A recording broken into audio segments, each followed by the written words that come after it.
Hey, better late than never. It's after drill, a little delayed on the jump. My apologies. It's a hectic, crazy day here at 1010X. I would like, I've thought about this long and hard since the last time I wore this shirt. I think Baby You're a Firework would be a good intro song. I think This Little Light of Mine, I'm Going to Let It Shine would be fine as well. Do you have anything off the top of your head? I think Walking on Sunshine would Walking work. on Sunshine would be good. Yeah, it's bright. It is bright. It's vibrant. Mm-hmm. It's loud. It's a loud shirt. Loud. I like that. It's like an abrasive. It's like the orange highlighter, where like when you write on the paper with the orange highlighter and you're like, I wish I had gone with the yellow one. Hi Casey. Casey? I'm Beef, as you may know. Drew. Or you may not. That's Drew. Yeah. He has a secret pineapple, but we won't get into that. As always, after forbidden drill, fruit. The forbidden fruit, indeed. I do not want to take a bite. It's brought to you by our friends at the UPS store in Ponte Vedra Beach. Located at 830 A1A North End Tournament Plaza. Locally owned and operated by our friends the Duncans, serving the community for the last 25 years with all your printing needs. Whether it be business cards, yard signs, planners, brochures, you name it, they got you over there at the UPS store in Ponte Vedra Beach, Florida. You can reach them at 904-285-2345. That's 904-285-2345. Fantastic ROI for the UPS guys today. Big time. Lots to get into today on the drill. It was a busy Thursday. Of course, we had a wonderful in-studio visit from Ahmad Fullwood, the former Florida Gator. Also a running mate of Drew here at BK once upon a time. You guys as well as the Pablo Creek Saints. Yes, Creek time. Yeah, Creek Pride. Ahmad was good. He suffered under the tutelage of maybe two of the worst coaches in recent Florida memory, Will Muschamp and Jim McElwain. So obviously he didn't really see a whole lot of success during his run at the University of Florida, but he was gracious enough to join us. We like Ahmad. He's good guy nonetheless. Good dude. Good guy. Gave us a little, it's funny too. We were talking to him towards the end. Somebody brought up Jalen Ramsey and just asked, what was he like in college? Was he, because if he runs his mouth like he does, that was actually one of Ahmad's best games. By the way, would have been that national title year in the Swamp. Ahmad was a freshman. I think he led Florida in receiving that day with about 5 catches. So that'd have been interesting to see. Yeah, he said Jalen was a monster, and but didn't run his mouth as much at FSU as he does now in the NFL, which is interesting. It's almost like Jalen feels like he's got even more room to run smack in the NFL than he did in college, which is interesting. Very well-spoken young man indeed. Yeah, it was a good time with Ahmad in studio. We got him chuckling a little bit when we kept dropping the Butters McChompers bits in there. Eventually, he had to come around on it and acknowledge that Jim McElwain was in fact a giant buttery horse-teethed idiot.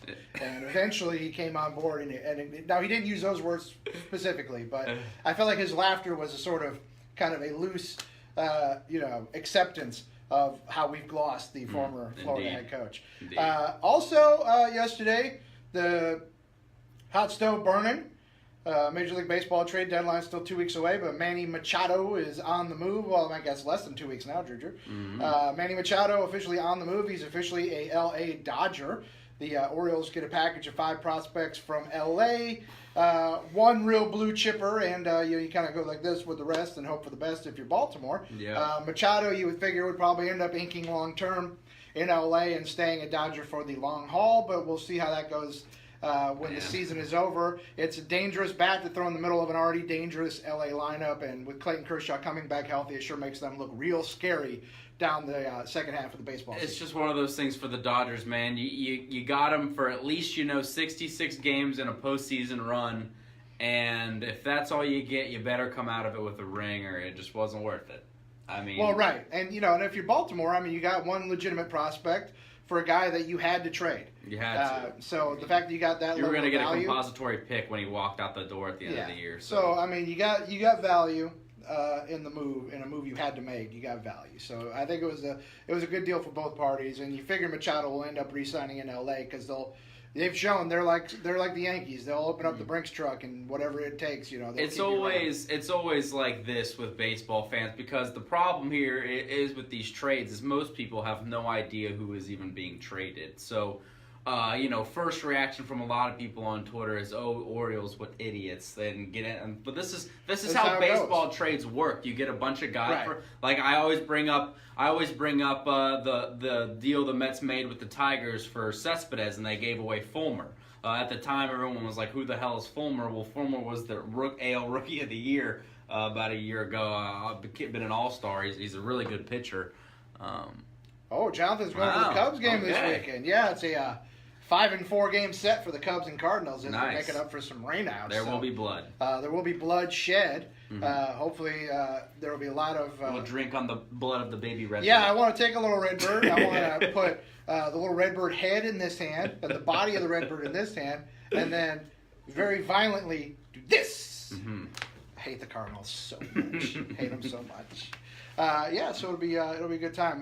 There was a piece published in ESPN today, Drew, speaking of the baseball trade deadline, and speaking of your Mets, Oh. asking what kind of compensatory package it would take for my beloved Cubs to reel in your boy Jake DeGrom. I took a look at it. You took a gander at it. I know you Uh-huh. would. It's a hefty price tag. Now, your dad seems to think like what was the price tag that was being proposed was not enough I don't think it is either. in his eyes. I don't think it is either. This was Jesse Rogers at ESPN, ESPN Chicago, who covers the Cubs. He said that when talking to scouts that a deal for DeGrom, if it were from the Chicago perspective, would be centered around either Addison Russell or Ian Happ, along with Mike Montgomery, who's kind of their stretch reliever / sixth starter, and probably a couple prospects. That's a big ask. It is. It's just if I'm. I understand if you're the Mets. I mean, what if weirder things have happened. Yeah. That teams have had a bad year and they've turned around and had a good year. And if DeGrom is still good, he's your ace. I'm not getting rid of DeGrom unless you blow me away to the point where I'm like, I'm dumb if I don't take this offer. Zambrano hit a home run but gave up 3. I'm not sure what game that was, Bagalini. I Zambrano loved watching Zambrano. hit a lot of home runs and gave up a lot of home He runs. hit a lot of frequently. water coolers as well. He fought a lot of water coolers. He fought a lot of inanimate objects. Mhm. Fun fact, I went to two playoff games in 2003 when the Cubs were making their miraculous run to almost the World Series. And both times, in Atlanta and in Miami, I saw Carlos Zambrano pitch games that we lost. It was super fun. Huh. They were great trips. This is my wife. I think might be watching this, but so we were in Miami for game 3 or 4 of the NLCS against the Marlins, and we get just awful seats up at right field, like a Horrible. obstructed view. You're up in the old Joe Robbie Stadium or whatever it's called now, Hard Rock Stadium. You're up in left field.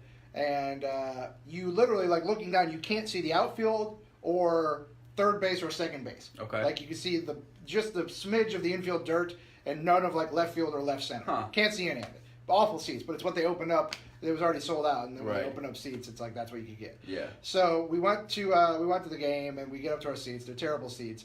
They start blasting Crazy Train or some typical stadium BS before the game. All of a sudden, like straight out of Tommy Boy, the whole upper deck is swarmed with bees. Oh. Bees everywhere, bees. I felt like Tommy Boy. I wanted to run. Bees! And we complained to an usher who kind of told us, well, too bad. There's nothing we can do. There's nothing we can do about it. But then my mother-in-law dropped some kind of work-related hammer. She worked for a big corporation down there. And said, "Oh, I work for these guys. They're a big sponsor of the team." And they were like, "Oh, hold on!" Let's And get rid then, of these before you knew it, bees. like the 2 sections that were swarmed with bees were all being escorted to unused Dolphins luxury boxes Okay. around the outfield. I Very mean, I was nice. probably 10 miles from the field. You couldn't see a damn thing either. Yeah. Like I remember looking out and I'm like, "There's Kenny Lofton," and he's Yeah. like this big because you're way out, like at the back of the batter's eye. I didn't care. I was in a suite. It was awesome. I had my feet up. They had Sunday ticket on. It was glorious. The cool story I always use about a game that I went to was me and Hello, Pops. Kevin. Hey Kevin, what's up? We went to a game at Shea Stadium, and guess who was pitching for the opposing team way back when? It was none other than big sexy Bartolo Colon pitching Big Bart. pitching for Wow. the Angels. Beloved Met. Yeah, beloved Met. Saw Met icon. Marlon Anderson at an inside the park home run. It was great. Might cover that window behind you to cut down the glare. I don't need production tips, Kevin. Hey Kevin, This is we've been over this window. Look. It's the eyes to the soul of the building. Yes. So, Windows are the eyes to the soul of the building. We've covered this. as well as Velvet Elvis. There's been Yeah. a lot of complaints about the backdrop. Look, and man. sooner or later, This is like an Ed Wood production, okay? It's charming because it sucks. Mhm. That's part of the charm. That is. that it's a low budget production. We you even can't had- believe how little dollars we have put into I the mean, we After even Show had budget. a guest performance from Little Yao over there a couple days ago. Little Yao popped in. Little Yao popped in for a little bit. I mean, we've had some high-level guests on here. Daniel Patrick Hicken Yes, twice. 2 times. Jeff Prosser almost once. Almost once. He We've stood had some right there at major the door. guests, There's a door right on here. He After stood Drill. there. So I mean, Mhm. I don't. What more do you people want from the After Drill You program? want some more? You want some Stroke more? a check. All right, cut the check. That's Maybe, all. maybe Kevin could talk to some of his friends in the oil fields. Yeah. Stroke a check. You know. I'll pimp that oil money. That's Anytime. fine. Anytime, As we've Kev. said here on After Drill, we are whores. Mhm. We will Absolutely. Say, we will do anything for money. That's an It's absolute true. fact, yes. Yes. Yeah.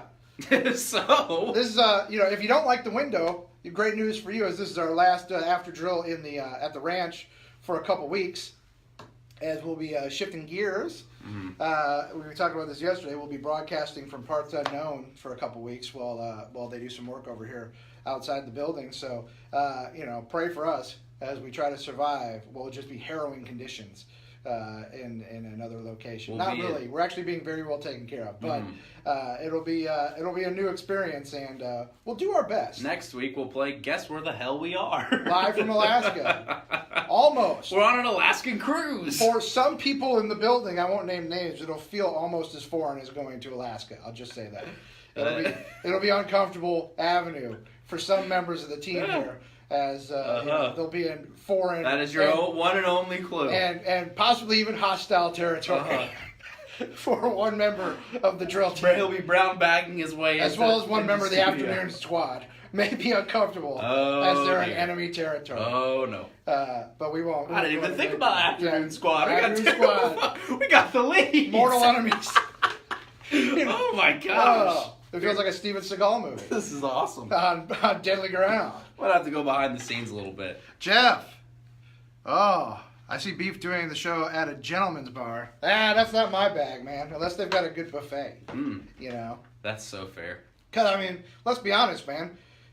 We go to the Bloody Mary bars I for don't- the bacon, and I don't have anything against people going to gentlemen's bars. God bless you if that's what you're into. That's Yeah. great, man. Yeah. But look, we do After Drill weekdays at 10 a.m. That's not exactly the Don't know, A-plus yeah. crew working at the gentlemen's bar. Sorry. For us to do the show from. Low bar for the After Drill crew. I'm not saying, Drew would be all for it. Look, if it's got 2 legs, Drew's interested. Oh my god! May show him the pineapple. Forbidden fruit. This is so like you don't want to know. Anyway, Shifting gears. Let's move on or move out. Larry Fedora made some bizarre comments yesterday at the ACC. Starting to question what's going on there. Yeah, Fedora may have some diminished mental capacity. I'm not sure.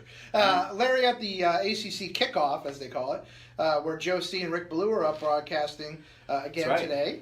today. He met with the media and he started off on what has been a pretty well-tread line of conversation when it comes to coaches in football and brain injuries and safety with football. And he said that he worries that what will football be like with the increased safety measures as they try to make tackle football safer and safer. He worries, what exactly will it become down the line. Sure. But then things took a really weird left turn when he talked about not only could it destroy football, it may also destroy America. Things got weird there, and it only got weirder when Larry then took it up a notch and told some bizarre story about talking to, as he said, a 3-star general.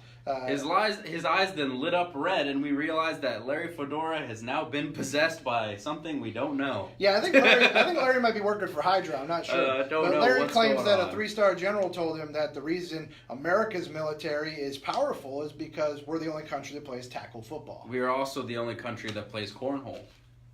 So, There is that. which one is more important? My favorite moment was at the end of the at the end of the interview, when one of the Googans asked him that why, what about rugby? Then why aren't Australians, like another dominant military force? And he's like, well, I don't really know the rules of rugby. It was an insane. I didn't go comment. that deep into it. It was bizarre. It was unusual. It was weird. It was a weird moment. Shout out to Balls, who's texting me right now. You can't see it on your screen, Googans, but I'm getting a text from the late great Balls Davis. We miss him dearly. We communicate via Ouija board, and sometimes he sends me a text. But yeah, the Fedora comment was weird. ACC kickoff continues today. SEC Media Days wraps up today from Atlanta. So I believe Frank will actually be back in the ranch today doing a show live. We were actually just trying to do some number crunching here because they're in it. Where are they? Is it Atlanta? Atlanta. He's flying back from Atlanta. Oh, they're flying back. They're flying back. From okay. Atlanta. Well, Yeah. I guess maybe that because he was literally about 5 minutes ago or whenever right before we started, he was still there trying to record some things. Let me say this more accurately because we're talking about layers here to the onion. Mm-hmm. Frank is flying back. Okay. The rest of the peons will be driving back in the van. And that is but all. Frank is driving or flying back from Atlanta. Trying to think about to do how the show live. Uh-huh. Brent may be flying back with him. I'm not sure. Hmm. But yeah. So Frank will be in studio. Sorry for the split comment. Cat stepped on Casey's keyboard. That'll happen. Cats love computers, Casey. That's a fun thing. I've got 2 cats, and it's a battle whenever I have to fire up the old laptop, just trying to keep them away. They also love to come around the phone when you're on the phone. Luckily, I am allergic to cats. You're allergic to cats. Don't have to Well, deal you with won't be that. invited to my house.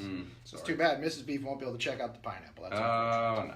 And on that note, we'll Anyways. bid you a fond adieu tomorrow from Parts Unknown for a Friday edition of After Drill. We love you, Googans. We'll see you later.